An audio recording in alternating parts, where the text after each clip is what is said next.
简直菜到家了。则是常年垫底。陈家有。Yo, halo guys, selamat kembali di channel Imam Tanto. Di video kali ini tentunya bakal melanjutkan alur cerita Donghua baru yang berjudul My Journey to Otherworld part ke-7-nya. Dan yang belum menonton part sebelumnya silahkan cek di bawah deskripsi ya. Kita lanjut dari part sebelumnya. Pelayan mengatakan di depan ada dua orang alkemis yang sedang menjual cairan kultivasi yang diketahui harganya terjangkau. Pelayan juga menjelaskan bahwa di lantai 2 ini penjaga toko bukan undangan dari Wisma Harta, melainkan orang luar yang membayar sewa. 为我介绍一下呢？自然，招进来的，而只是支付一定租金，在这里摆卖。 Kemudian salah satu penjaga toko yang bernama Wang Zikin, ia pun menawarkan obat. Pelayan berkata mereka ingin membeli cairan kultivasi.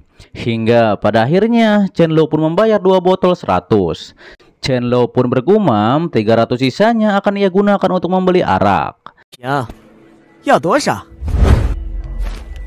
2，剩下300两，我拿去买酒喝。 Setelah hal itu, kucing dewa pun memberi kode pada Xiaofan bahwa ia ingin barang yang dibawa oleh Xiang Kuan.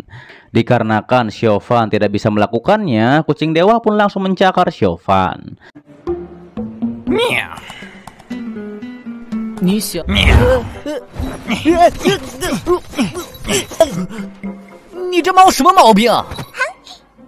Kemudian Chen Lo pun menantang Xiang Kuan untuk memperlihatkan barang yang ia beli di lantai 3. Namun Xiang Kuan berkata tunggu sampai pemburuan, maka Chen Lo tidak akan berani mencari masalah dengannya. 等大狩猎的时候，我看你还敢，竟然都有钱去3楼了。这些家伙。 Xiaofan memberitahu ia akan membawa Chen Lo ke lantai 3 ketika ia mempunyai uang. Xiaofan juga mengatakan bahwa ia akan menraktir Chen Lo minum arak. Mendengar hal tersebut, Chen Lo pun memberitahu ada arak Tenmei di atas seharga 1000 perak. Hingga pada akhirnya mereka pun pulang dan akan berlatih kembali. Setelah di luar Wisma Harta, Yiyan pun meminta untuk meminjaminya kucing dewa beberapa hari. Namun terlihat Lan Mo tidak mau. Dikarenakan ia punya harga diri. Lan Mo pun bergumam nantinya ia akan menjadi dewa penguasa dunia ini. Kemudian Xiaofan meminta Yiyan untuk membawa makanan enak untuk Lan Mo. 好吃的，我知道了。他不愿意，要不下次你给他带点好吃。 Di saat itu Chen Lo pun secara halus mengusir Yiyan. Hal itu pun membuat Yiyan marah dan ia pun langsung pergi bersama pengawalnya. Chen Lo pun mengatakan kepada Xiaofan ia kesal dikarenakan terus disebut paman oleh Yiyan. Setelah hal itu, Xiaofan pun menanyakan pemburuan yang disebutkan oleh Xiang Kuang tadi. Chen Lo pun menjelaskan penguasa kota Muyun dan 3 keluarga besar lainnya mempunyai satu acara besar, yaitu perikutan barat liar dalam 3 hari. Dan siapa yang paling banyak berburu hewan mistis maka akan diberi hadiah. Ditambah lagi ini mengenai kedudukan penguasa kota dan 3 keluarga besar di kota Muyun. Dan jika sebuah keluarga terus berada di posisi rendah, maka keluarga tersebut gagal menjaga nama baik mereka. Ditambah lagi secara diam-diam 2 keluarga lainnya akan menekan keluarga tersebut. Seperti keluarga Chen saat ini yang terus berada di bawah. Chen Lo pun mengajak Xiaofan ke hutan barat liar 10 hari lagi. Mendengar hal itu, Xiaofan pun akan ikut serta. Dikarenakan barangkali di saat di hutan barat liar ia menemukan jalan untuk pulang ke masa depan. 我也去，一起。找到回去的路了呢。当当还等着我去喂呢。 Setelah mereka berdua tiba di kamar kultivasi, Chen Lo pun memberikan cairan kultivasi pada Xiaofan. Ia juga mengingatkan Xiaofan untuk tidak boros memakainya. Sementara itu, Chen Lo pun akan pulang untuk mempersiapkan pemburuan nanti. Kemudian saat Xiaofan mengingatkan Chen Lo untuk berlatih, Chen Lo pun langsung saja memukul Xiaofan. Ia pun mengatakan untuk jangan mengingatkannya soal latihan. 否则我就让你好看。以后别再跟我提修炼的事情。Kemudian setelah 1 jam Xiaofan berkultivasi memakai cara kultivasi, ia pun merasa bahwa meridian utamanya tetap tidak bisa menjadi kuat. Di saat itu ia pun mengingat perkataan Ruyan bahwa menguatkan meridian membutuhkan waktu yang lama. Xiaofan pun merasa dengan kecepatan kultivasinya ini belum cukup, dan mungkin itu karena Ruyan dan Chenlo terlalu jenius. 经脉需要很长的时间吗？按照我现在的这个速，柔颜姐和胖爷太过天才，所以他们上线。 Xiaofan mengatakan bahwa sepertinya bakatnya terlalu biasa. Ditambah lagi batas meridiannya terlalu rendah. Namun kucing dewa bergumam bahwa Xiaofan telah memakan inti Huyuan. Dan jika tidak ada bakat, lebih baik Xiaofan mati saja. Setelah hal tersebut, Xiaofan pun berkultivasi kembali. Ia pun mengatakan dalam waktu singkat 20 meridiannya semuanya sudah diperkuat. Dan jika diteruskan, maka Xiaofan bisa menjadi murid luar sekte awan hitam. 短短不到3天的时间，我的12条主经，我不是马上就能成为玄云宗万门弟子了？ Namun terlihat Xiaofan tetap pesimis dengan bakatnya, yang tidak seperti Chenlo dan juga Ruyan. Tak lama setelah hal itu, Yiyan pun tiba di sana, dan ia pun langsung saja memberikan makanan pada Lanmu. Yiyan pun mengatakan ia memberikan inti hewan pada Lanmu. Xiaofan pun menanyakan berapa harga inti hewan tersebut, dan semua 3 inti hewan tersebut seharga 3.000 perak. 你喂它吃什么了？寿盒呀！寿盒还是死饭？还能干嘛？嫣儿，寿盒，再看看你，你个铲屎的！还有1颗呢。 3000两，有2枚是1000两1颗。什么？3000两？ 小凡， Kemudian Yiyan pun akan pulang dikarenakan ayahnya pulang lebih awal. Yiyan juga memberitahu Xiaofan tak perlu mengganti uangnya karena ia membeli inti hewan tersebut dengan uang jajannya. Xiaofan berkata jangan sampai orang lain tahu bahwa Lanmo telah memakan 3 inti hewan, dikarenakan pastinya banyak yang ingin menculik kucing putih itu. Mendengar hal tersebut, Yiyan pun mengerti dan langsung pergi dari sana. 一定会被坏人当成怪物抓走的。 我不会说出去的。小白白，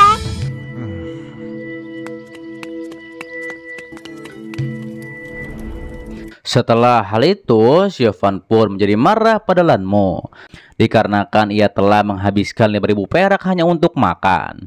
Namun terlihat Lanmo tidak mempedulikan Xiaofan. Kemudian Xiaofan pun kembali berkultivasi. Setelah selesai, ia pun menjadi heran dikarenakan kabut putih pada Lanmo sudah menghilang.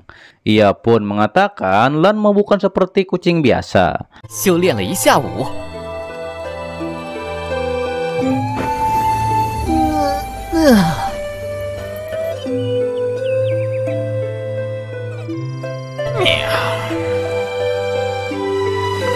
白身上的白雾怎么消失了？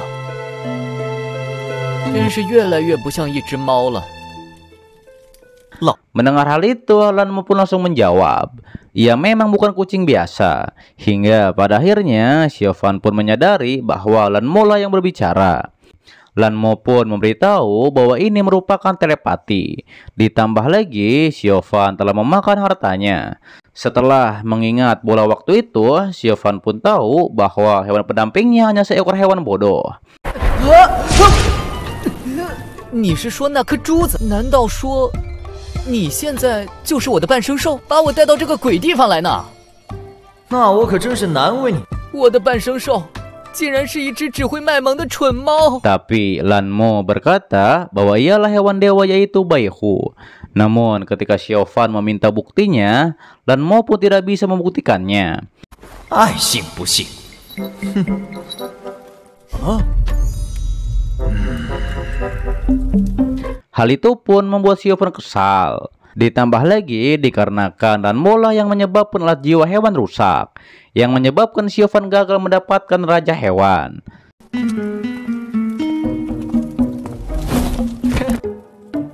我修炼去了。哼，要不是你，我现在也有一只兽王。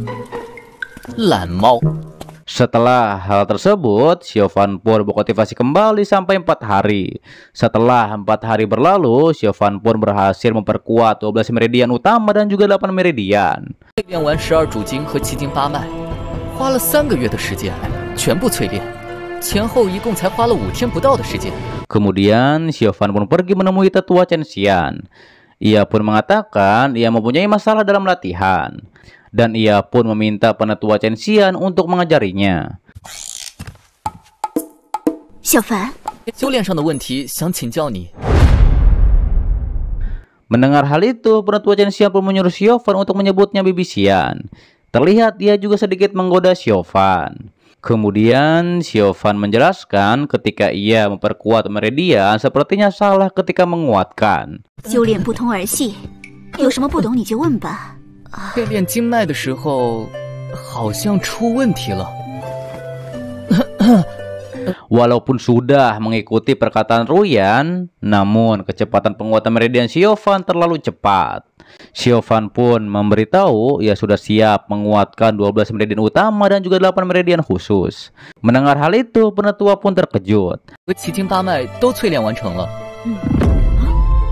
这不是好事吗？你淬炼多少经脉了？ Bahkan ia saja membutuhkan waktu 1 tahun untuk menguatkan seluruh meridian. Penetua Chen Xian pun semakin terkejut dikarenakan Xiaofan memperkuat meridian hanya dalam waktu 10 hari. Setelah mengeceknya, penetua pun memastikan Xiaofan sudah siap untuk memperkuat seluruh meridian.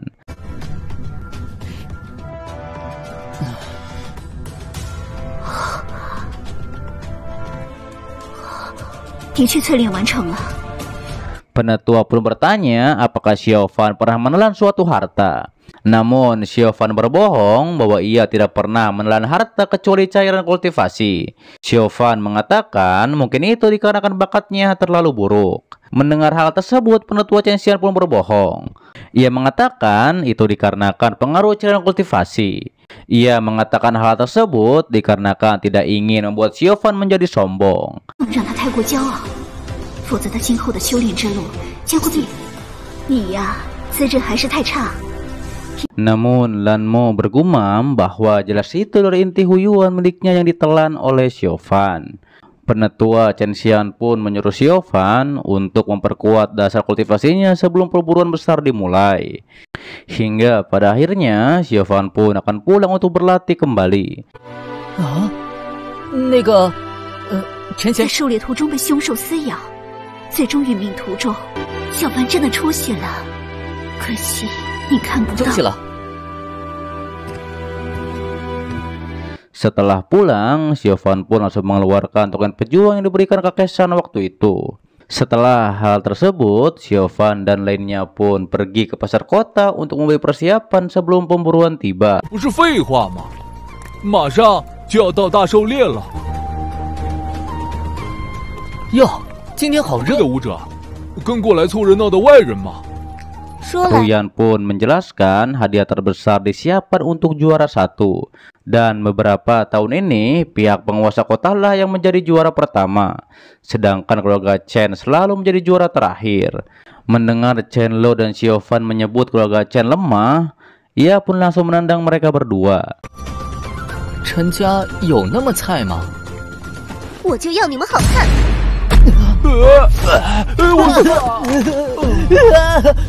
你们两个， Setelah hal itu, Ruyan pun memberitahu bahwa penguasa kota memiliki 4 petarung di ranah mas terbesar. Ditambah lagi dengan anak penguasa kota yaitu Shen Yiyun. Diketahui ia sudah ada di ranah mas terhebat. Chen Lo pun mengatakan kekuatan ini jauh melampaui pemuda dari 3 keluarga besar. Chen Lo menduga hadiah kali ini akan dimenangkan oleh pihak penguasa kota.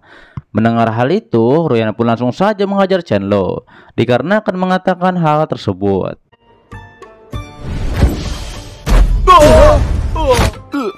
是。我有没有说过让你闭嘴？以后这种丧气话不许。 Ruyan pun berkata dikarenakan keluarga Chen kekurangan petarung untuk membentuk tim 10 orang, terpaksalah Xiaofan harus ikut serta. Ruyan juga menyuruh Xiaofan untuk mencari tempat bersembunyi ketika pemburuan nanti. dikarenakan Xiaofan masih di tahap pejuang. Dan setelah selesai pemburuan, barulah Xiaofan boleh keluar. 闭嘴！小凡，你才刚刚成为武者，再出来跟我们会合。好。 Ruyan pun menanyakan tentang latihan Xiaofan. Xiaofan pun memberitahu bahwa penguatan 12 meridian utama dan juga 8 meridian khusus sudah siap untuk dikuatkan. 和奇经八脉都淬炼完了。什么？